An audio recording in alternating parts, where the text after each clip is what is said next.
Hi, grade 7. This is the math lesson for page 146 and following. It's the study guide and review. I'm going to do problems from each section, so stick with me and write down some of the answers that I'm going to do for you as we go along. Number 1, an irrational number can be written as a fraction. An irrational number can be written as a fraction. What do you think of that? Is that true or false? Number 1 is a false statement.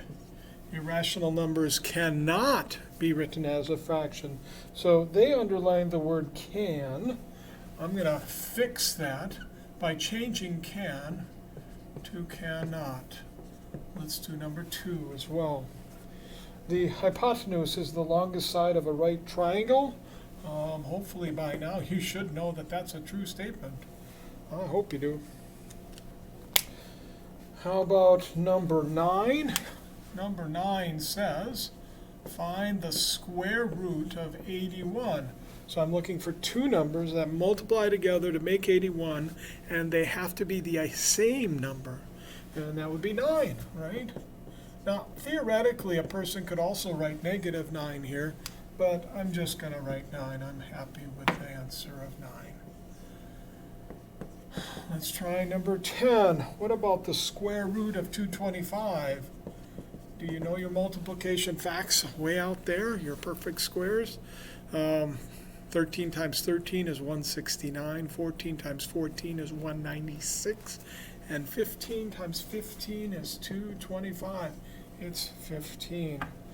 Let's jump to problem 16, where we're trying to find the square root of 32. Well, I know that the square root of 25 equals 5.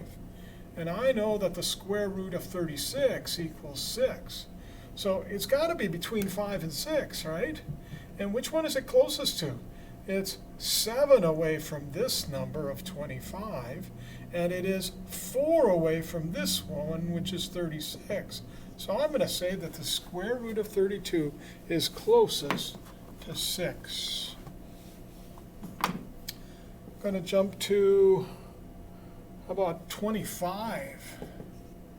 We're supposed to describe all of the different types of number sets that the negative square root of 19 belongs to. Well, first of all, that's not a perfect square, is it? If I punch that out on the calculator, I'm going to get something like maybe 4.2 something, and it's going to keep going forever and ever on the calculator. It's not going to repeat, and it's not going to terminate. This is an example of an irrational number.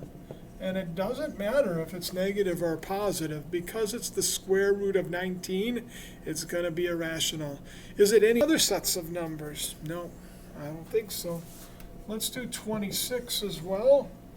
26 is 0.3 with bar notation over the 3.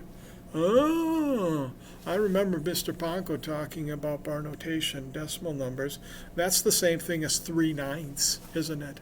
3 over 9 is the same thing as 0.3 repeating. So that means that this definitely has to be a rational number, because I can turn it into a fraction. Is it anything else other than a rational number? Well, it's not an integer. It's not a whole number. So we're kind of stuck on that. Let's jump down to 31. 31, and I'm going to get rid of some of this upper stuff here to do 31. Right about here. We're given 18, 24, and C as our dimensions of a triangle. And we are told that the right angle is right there. So we were given the legs, and we've got to find the hypotenuse. We're given the legs, we've got to find the hypotenuse.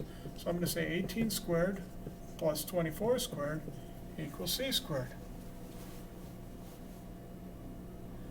Okay, so what does that all equal? I don't know.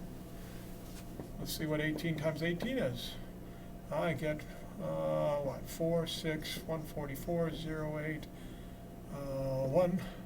I get 324 for that. What's 24 times 24? I don't know. 16, 9, 0, 8, 4, 6, 7. I get 576. If I add those two together, I get 0, 0, 900. If I take the square root of 900 and the square root of c squared, I get a value of 30. Yeah, you heard me right. I said 30. And what's the label for this? Looks like 30 inches as my label for problem 31. Looks like 30 inches there. Okay, let's jump to the next page. How about number 37? 37 is a little bit different than 31 because here they give us one leg, 20, and they give us a hypotenuse of 25, but they don't give us the other leg. So we've got this leg that's unknown, we've got another leg of 20, and we've got a hypotenuse of 25. So how am I going to solve that one? Well, how about a squared plus b squared equals c squared, right? This is my a value, this is my b value, this is my c value. A squared plus b squared, 20 squared equals c squared, right? And 20 squared is 400, and 25 squared is 625. I'm going to have to subtract 400 from both sides, and I'll get this equaling this. Then I'm going to have to take the square root of both sides, and I end up with an a value of 15. 15 what? In this particular case, it's 15 feet. 15 feet. So that's problem 37. I'm going to jump down to, how about 42? You might find it easier to do 42 with graph paper, but I'm going to do it without graph paper. Number 42 has dots at 0, -2, and it has a second dot, nope, it's -3 rather, excuse me, and a second dot at 5, 5, excuse me, 5, 5. And we're supposed to find the distance between those two spots. Well, where would 0, -3 be? 0, -3 would be right here, because it has to be underneath 0 on the x-axis, and it has to be in line with -3 on the y-axis. So that's our first dot. And where would 5, 5 be? 5, 5, 1, 2, 3, 4, 5, 1, 2, 3, 4, 5. 5, 5 would have to be way up here. 5 on the x-axis, 5 on the y-axis. So how am I going to do this? How am I going to find the distance between the two of them? Well, let's get some room down below. To get from this spot to this spot, I'm going to go over until I get underneath the dot, then straight up until I get to the dot, and then I'm going to form the diagonal. I'm going to put my right angle symbol like here, and I'm going to start asking myself questions. How far does it take to get from here to here? From here to here is the same thing as from here to here, and that would be 5 spots. How far does it take to get from here up to here? Here to here. That would be 8 spots, because I've got to go 1, 2, 3, 4, 5, 6, 7, 8. So now I've got something I can work with. I've got 5 squared plus 8 squared equals c squared, because these are both legs, and I'm looking for the hypotenuse. 25 plus 64, 89. I'm going to take the square root of 89 and the square root of c squared, and c ends up being a certain amount of units, 9 point something, I don't know what.